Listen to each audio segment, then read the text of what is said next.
Buletin pagi 17 Disember, anda bersama saya Asrul Nizam Kadir. Tajuk utama pagi ini. Pasport Malaysia terima anugerah terbaik peringkat Asia.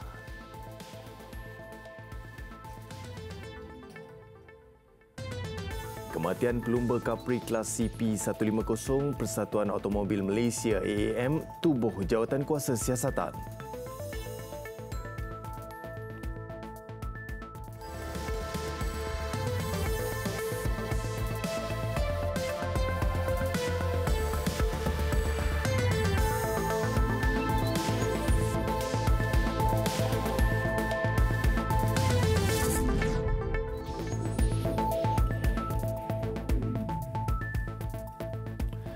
Assalamualaikum dan salam sejahtera. Pasport Malaysia yang dilancarkan November lalu dipilih menerima anugerah dokumen keselamatan terbaik peringkat Asia pada 4 Disember lalu.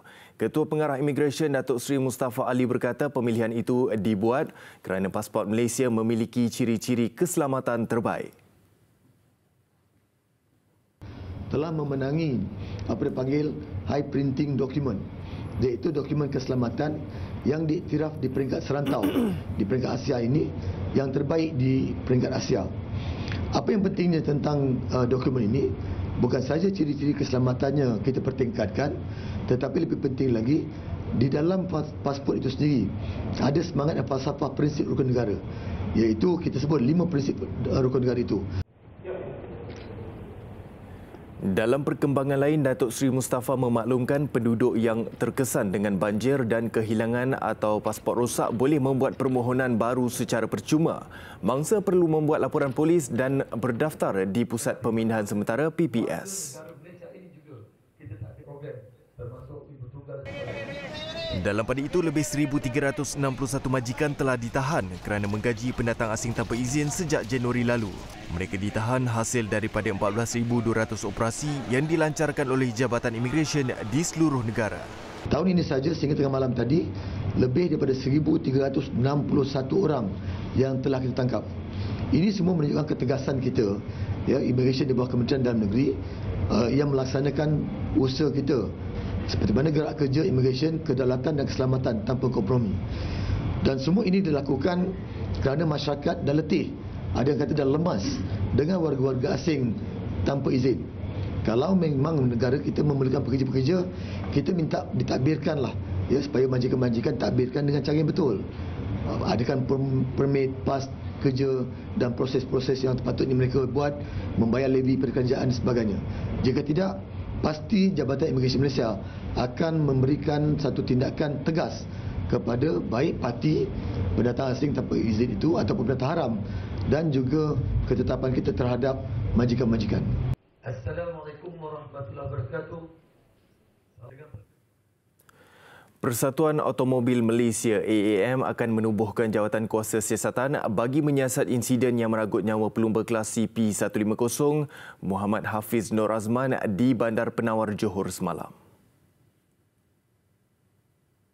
Pengerusi AAM Tunku Datuk Muzaffar Tunku Mustafa menerusi satu kenyataan berkata jawatan kuasa itu akan ditubuhkan selepas pihaknya menerima semua dokumen berkaitan membabitkan insiden pelumba Petronas Sprinter Yamaha CKJ Racing itu.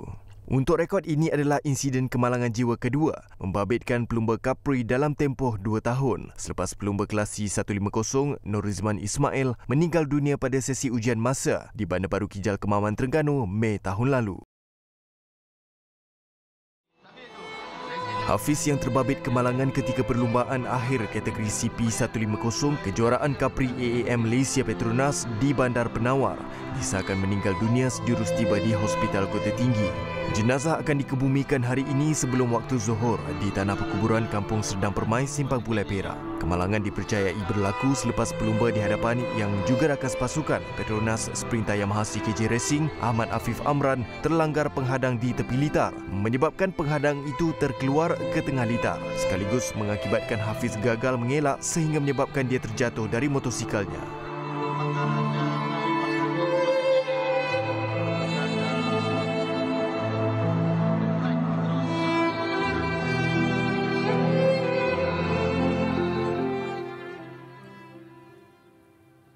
Takziah diucapkan. Kita ke laporan seterusnya. Majikan di negara ini digesa tidak mendiskriminasi dan memberi stigma negatif terhadap pekerja yang dijangkiti HIV. Menurut Perdana Menteri Tun Dr. Mahathir Mohamad, majikan perlu mencontohi syarikat seperti Petronas kerana memiliki dasar tempat kerja yang mesra pekerja dijangkiti HIV seperti mana yang diamalkan di peringkat antarabangsa.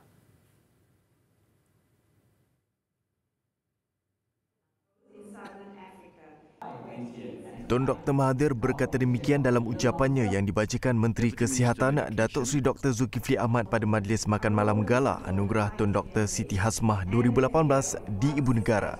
Statistics have shown that up to 89% of people with HIV in Malaysia are those who are in the prime of their lives and make up the majority of the working population. HIV has a direct impact on businesses. It is therefore crucial for Malaysia to invest in a policy that will provide support for those infected and affected by HIV at the workplace. HIV discrimination is unlawful and should not be tolerated in these days and age.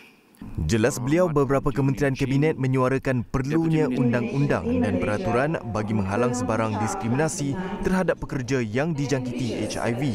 Inisiatif oleh Konsortium Perniagaan Malaysia bersama Yayasan AIDS Malaysia bagi mewujudkan peraturan melindungi pekerja yang dijangkiti HIV perlu diberi perhatian. Majlis malam tadi turut dihadiri isteri Perdana Menteri Tun Dr. Siti Hasmah Muhammad Ali. Beliau menyampaikan hadiah kepada pemenang Anugerah Tun Dr. Siti Hasmah 2018 yang dipilih kerana sumbangan membantu lebih 400 pesakit HIV/AIDS terdiri daripada wanita dan kanak-kanak. Musolehah ini dah 20 tahun, jadi saya telah terlibat daripada peringkat awal hingga hari ini. Kita ada 3 perkhidmatan, memberi perkhidmatan, menjaga mereka, memberi latihan kepada pelajar-pelajar universiti dan pelawat-pelawat dan juga collaborate research dengan universiti dan pihak-pihak lain.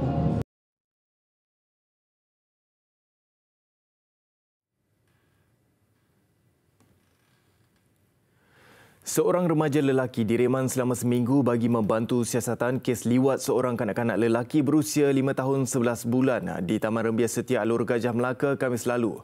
Perintah reman dikeluarkan penolong kanan pendaftar Mahkamah Magistrat Muhammad Anwar Ostadi terhadap remaja berusia 15 tahun itu sehingga Sabtu depan. Suspek direman bagi membantu siasatan mengikut Seksyen 377C Kanun Keseksaan. Akta itu memperuntukkan hukuman penjara maksimum 30 tahun dan sebatan jika sabit kesalahan. Ibu mangsa membuat laporan polis selepas mangsa mengadu suspek yang juga anak kepada pengasuh melakukan perbuatan itu. Hasil siasatan polis mendapati kejadian berlaku di sebuah bilik dan di tandas rumah terbabit. Mangsa dijaga pengasuh berkenaan sejak berusia 7 bulan.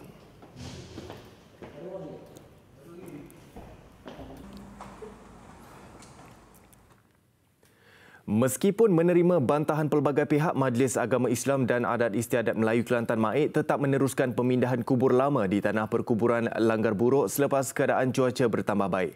Timbalan yang dipertuanya Dr. Nik Muhammad Azlan Abdul Hadi berkata, terdapat baki 50 kubur lagi yang akan dipindahkan dan prosesnya dijangka tamat menjelang April tahun depan.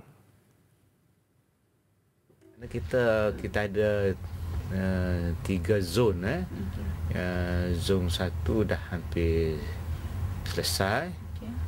So masuk zon 2 lah, zon B dan zon C. Kita akan teruskan lah dengan mengikut kaedah-kaedah yang dibenarkan oleh Islam lah, mengikut cara Islam. Dan insya-Allah lah kalau hujan tu dah teduh, saya jangkakan bulan 1 ni kita akan mulakan balik lah.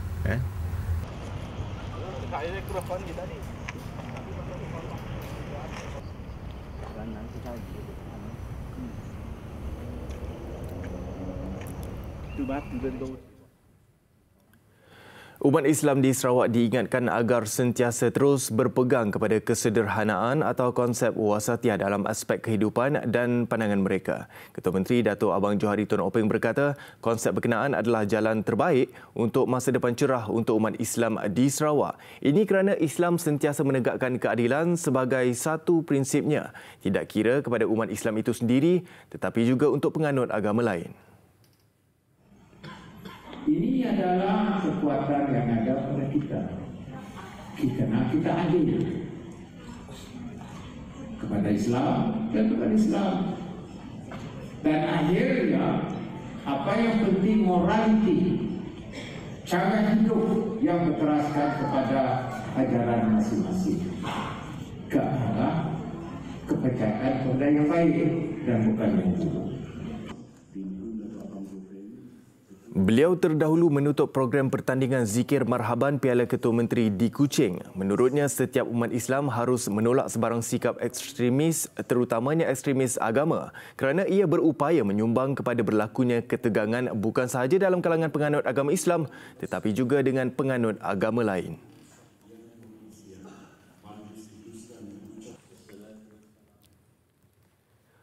Majlis Penasihat Buruh Kebangsaan NLAC akan mengkaji cadangan memotong 20% daripada gaji asas pekerja asing khususnya daripada teknikal sebelum ia dapat dilaksanakan. Menteri Sumber Manusia M. Kulasegaran berkata, satu jawatan kuasa teknikal akan ditubuhkan untuk meneliti cadangan dan mekanisme serta maklumat berkaitan sebelum laporan diserahkan kepada kementerian untuk dibentangkan kepada umum 29 Januari depan. We have taken that issue and the NLAC has asked the technical committee of the NLAC to look into it and revert back to us with a proposal as the mechanism as to how to go about it, the detailed issues as regards that matter, and they will come back to us on the 29th of January 2019. Beliau memaklumkan perkara itu pada sidang media selepas mempengerusikan mesyuarat Majlis Penasihat Buruh Kebangsaan NLAC di Ibu Negara. Menurutnya, cadangan itu antara lain memastikan pekerja asing memiliki simpanan apabila kembali ke negara masing-masing serta mencegah mereka daripada melarikan diri. Pada perkembangan lain turut dimaklumkan, sejak 1 Januari hingga 7 Disember tahun ini, kira-kira 21,532 orang kehilangan pekerjaan di seluruh negara. Sepanjang tempoh itu, Pertubuhan Keselamatan Sosial Perkeso membayar faedah sementara sebanyak RM600 sebulan bagi tempoh maksimum sehingga 3 bulan berjumlah RM16.1 juta. Institut Keselamatan dan Kesihatan Pekerjaan Negara NIOSH komited untuk membantu meningkatkan tahap keselamatan dan kesihatan pekerja di Malaysia melalui kerjasama dengan pertubuhan tempatan dan luar negara. Usaha terbaru NIOSH menandatangani memorandum kerjasama MOC dengan Institut Keselamatan dan Kesihatan Pekerjaan IOSH United Kingdom pada persidangan tahunan Pertubuhan Keselamatan dan Kesihatan Pekerjaan Asia Pasifik di Hong Kong pada 4 hingga 5 Disember lalu. Memetik kenyataan pengerusinya Tan Sri Lee Lam Tai, di bawah MOC itu kedua-dua pihak bersetuju meningkatkan standard profesionalisme serta berkongsi maklumat dan pengetahuan tentang prinsip kecekapan dan amalan terbaik yang meliputi pelbagai bidang dan isu utama OSH termasuk kemalangan semasa berulang-alik ke tempat kerja, bekerja di tempat tinggi dan ruang terkurung. NIOSH dan IOSH akan bekerjasama dalam projek kepentingan bersama ke arah meningkatkan profesionalisme dan kecekapan anggota dan menghasilkan bahan latihan OSH yang sesuai untuk disampaikan ke seluruh Malaysia dan rantau ini. Kedua-dua agensi itu juga akan menyediakan perundingan dan menjalankan penyelidikan. Terus ikuti platform media sosial Bulletin TV3 dan mengakhiri Bulletin pagi hari ini, saksikan sekitar sesi pandu uji jentera Formula E oleh pemandu wanita di Riyadh, Arab Saudi. Saya Asrul Nizam Kadir, teruskan menonton TV3. Salam hormat dan Assalamualaikum.